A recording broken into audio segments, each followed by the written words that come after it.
আমার কথা আছে। আপনি এমন স্বার্থপরের মতো কাম। Just a minute. এই ছেলে, এই তুমি কাজ করো, তুমি আমার এই ডিরেক্টরের চেয়ারটা এখানে লাসো। বিছাও। Thank you. আর তুমি একটা কাজ করো, গুরু কথা বলবে, গুরুর পাশে দাঁড়িয়ে থাকতে হয় না। তুমি কি দূরে গিয়ে জাল আছে, জালের পাশে গিয়ে দাঁড়িয়ে থাকো। যাও, আরে যাও, ভিলেন হবা, স্যাক্রিফাইস করতে হবে, যাও।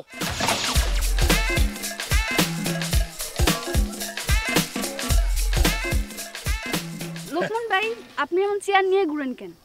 ওরে, এটা তো যেন কোনো চেয়ার না, এটা হচ্ছে ডিরেক্টরের চেয়ার। ঢাকা থেকে বহন করে নিয়ে এসেছি।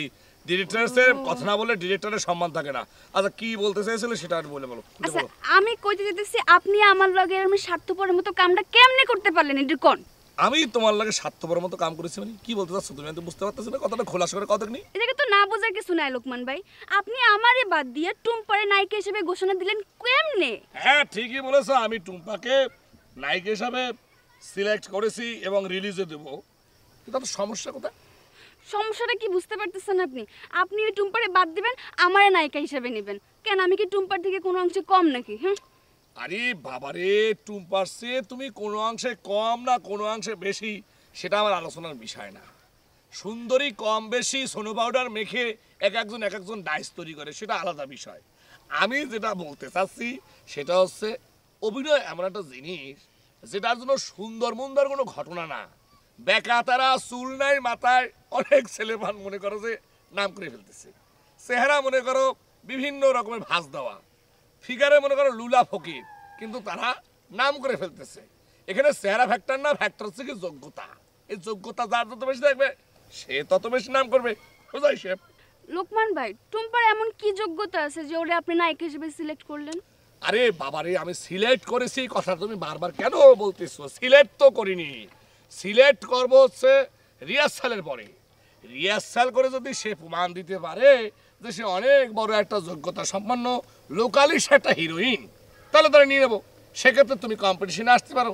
এখন ধরো না, কত জায়গায় কত রিয়েলিটি শো হয়, সুন্দরী নির্বাচন হয়, দরকার হইলে সেরকমের নির্বাচন হবে। তোমাকে টুম্পাকে দাঁড় করিয়ে আমরা ভোটাধিকার নেব। যে বলবে ভোটে পাস করেছে সে পাস করবে, অসুবিধা তো নাই। রিহার্সাল করো, সমস্যা কোথায়?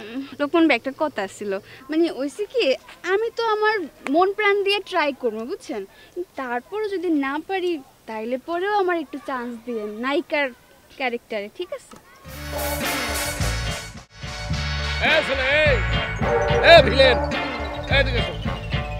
আসো।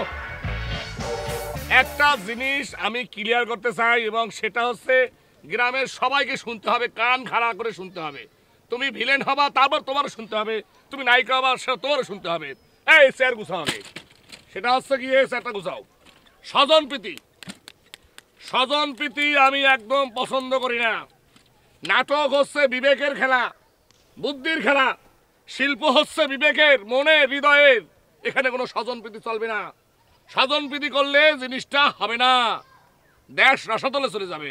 এটার গুছাইতে কইছি বেটা, এখন মতো গুছানো শিখিসনি, কি করে ভিলেন হবি ধর।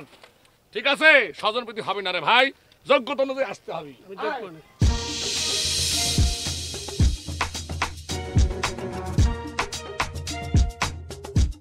লোকমান ভাই, আপনার নাটকে নায়িকা না হইতে পারলো, আপনার নায়িকা আমি হইয়াছি।